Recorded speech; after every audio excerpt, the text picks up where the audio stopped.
Details of these and many more coming up in the next 20 minutes if you spend your time with me. Remember, we're live on DSTV channel 27. Now let's begin from the court because Asin North MP-elect James Jachekwason has filed an appeal in the Court of Appeal challenging the daily trial order made by High Court Judge Mary Yanzu. A statement from his lawyers say this is to ensure that Kwason gets a fair trial in the criminal case against him and filed an application for stay of proceedings pending the determination of his appeal on grounds that his rights are being breached.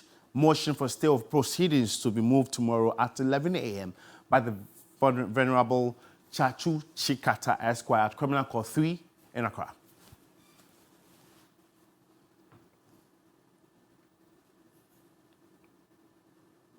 Meanwhile, Jachekwason is expected in court today to continue the hearing of criminal charges leveled against him.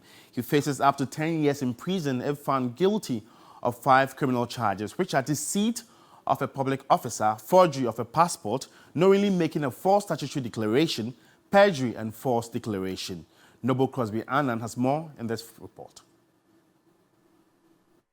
James Jachekwason, he gained media attention right after winning the 2020 Asin North Parliamentary election, especially after allegations of dual nationality were made against him. His dominance in the media space is not likely to wane due to the criminal charges against him. He lost his status as Member of Parliament for the Asin North constituency, now although he has been retained after a crucial by-election. But what could be his fate? He's going back as a new Member of Parliament, even though he would not have to go through maybe any orientation. He has to be sworn in by the Right Honourable Speaker, even if his name was expunged from the records. I'm not too sure whether during this short period of time, somebody has replaced him in some of the committees that he serves on. I believe the NDC would like to send a message, and they will send him back to those committees that he belonged to before the Supreme Court gave that directive to Parliament. Since 2020, the NDC has backed him in various ways despite his predicaments, with major NDC members supporting him in their Asin North constituency, ensuring they did not lose in the by-election. For Dr. Kwesi Boateng, it is time for the party to reap the fruits of their labor. He stands out as a candidate that the constituents like so much. He comes with something that the NDC want to engage him and find out and possibly try to benefit from that. He has a lot of credit in his social account with the constituency. Between now and 2024, I expect him to even add to that and possibly build some sort of a similar support for their presidential candidate. He faces up to 10 years in prison if found guilty of the criminal charges, considering his recent victory and the potential consequences. What next in that regard? I believe in the rule of law, and I do things according to the law. The fundamental belief or value of legal system, you're innocent until proven guilty. So for him to say that, I think it's not a qualified statement.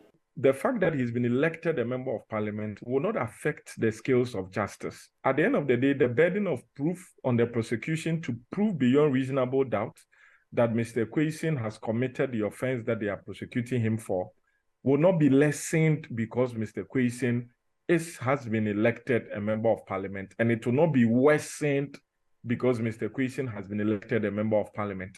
It appears it is all but over, but there is certainly more to come. Noble Crosby Annan, TV3, Accra. Let's still say Asin North because residents say they expect the completion of ongoing projects in their constituency despite a loss for the ruling party in the by-election. Eric Marinegbeta has this report. It has been a race by the ruling administration to, as much to their ability, develop the Asin North constituency since the by-election here was announced. All across the constituency, as was widely reported, developmental projects sprang up in rapid pace. Now the election has ended and the ruling party's candidate did not emerge victorious. Down there, you see ongoing road projects which were expected to continue, but as at the morning after the elections, machines are stationed up there and work is not yet beginning. At Akumfidi, the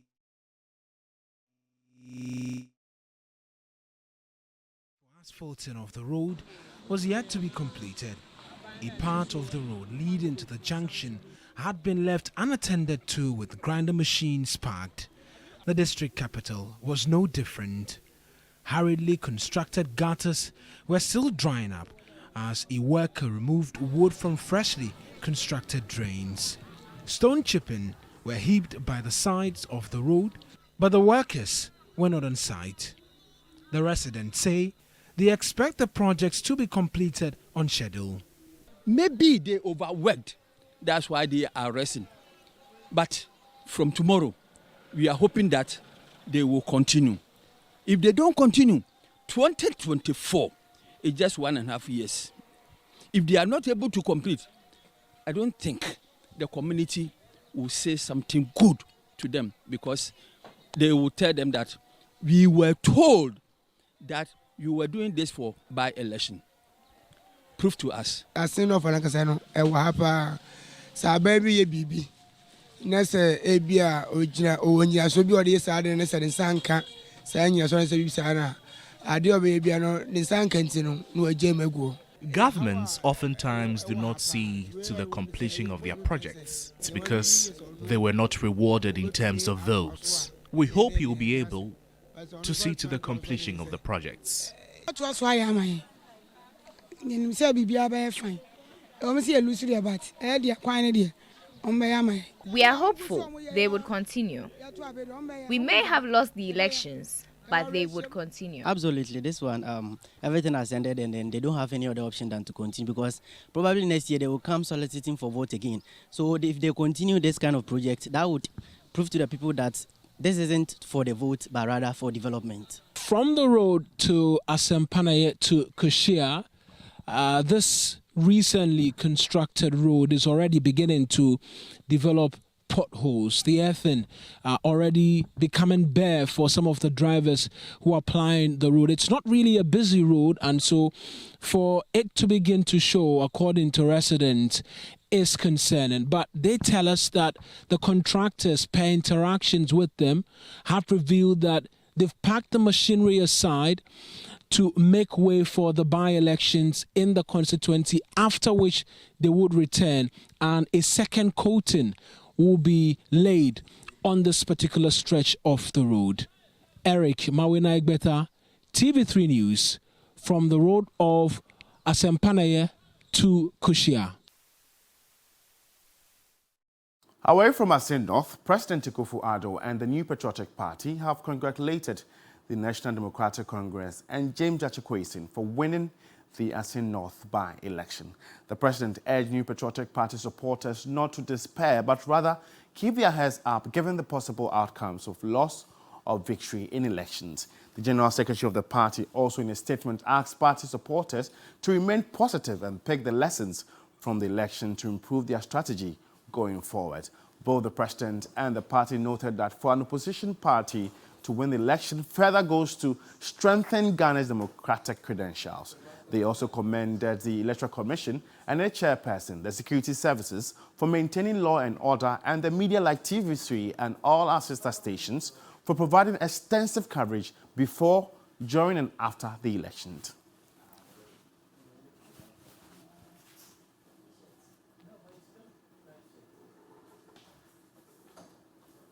Well, still on the presidency, President Akufo-Addo says government will continue to pursue strategic policies to set the economy on sound footing despite global challenges. He was speaking at this year's Eid al-Adha prayers here in Accra. It is this attitude and commitment by government that have enabled our nation to obtain an IMF program in record time. As you can see, we're beginning to navigate the turbulence, with our economy growing by 4.2% in the first quarter of 2023. The currency has seen some stability lately, and through the Gold for Oil program, we've seen the stability in the prices of petroleum products as well, all of which are helping to bring inflation down. Things are getting better and will get better, I can assure you.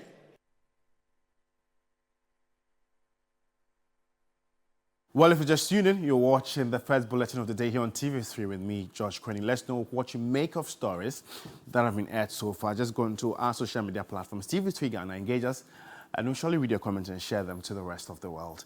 And now the second reading of the Proper Human Sexual Rights and Ghanaian Family Values Bill, also known as the Bill on Ghana's Position on LGBT Rights, is expected to feature this week in Parliament as the House resumes from the holiday. The Speaker of Parliament, who has been vocal about the need for the bill to be given attention, directed it that it be tabled in the other paper this very week. And First Deputy Speaker Joe Owusu was presiding. I have been directed by the Speaker to bring to the attention of the Business Committee two matters. One, the Standing Orders Committee's report should be programmed for Thursday. So please take note and have it programmed for Thursday. Two, the Proper Human Sexuality and Ghanaian Family Values Bill be programmed for Tuesday or Thursday. Whatever it is, it must be on the other paper next week. Other Tuesday, the motion for second reading of that bill should be programmed for Tuesday or Thursday. These are the directives of Mr. Speaker. And if you're just tuned in, this is the first bulletin of the day here on TV3 with me, George Quinnin. And let's know what you make of stories that have been aired so far. Engage us, share with us your contributions, your views and reservations. And surely we'll read your, comments and share them to the rest of the world. And President of the Ghana Union of Traders Association, Dr. Joseph Obeng, believes full tax compliance requires affordable taxes.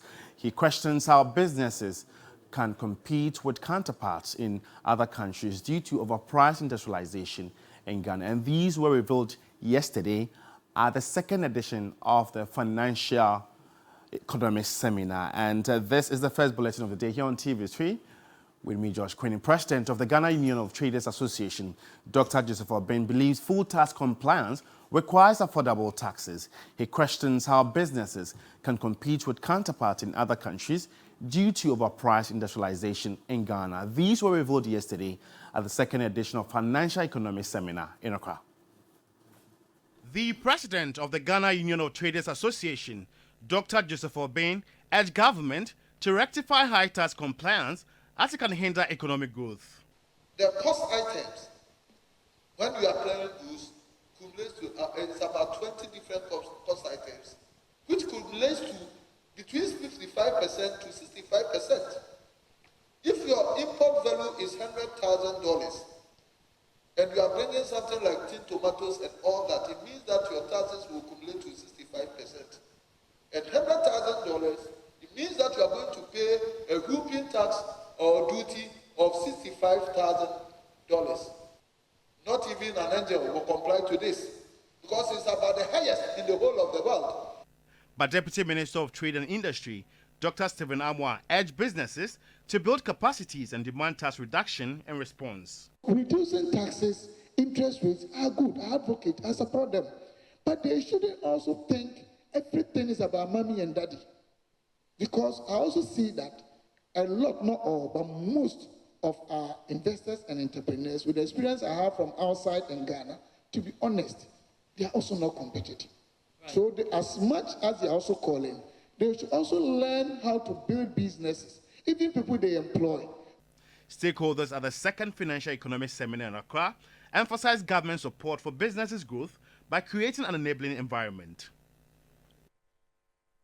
And now to the foreign front. Thousands of extra security forces face a second night of unrest in France after a 17-year-old driver was shot and killed by police near Paris on Tuesday during a traffic check. The teenager, named as Nahel M., was shot at point-blank range as he drove off and crashed soon afterwards.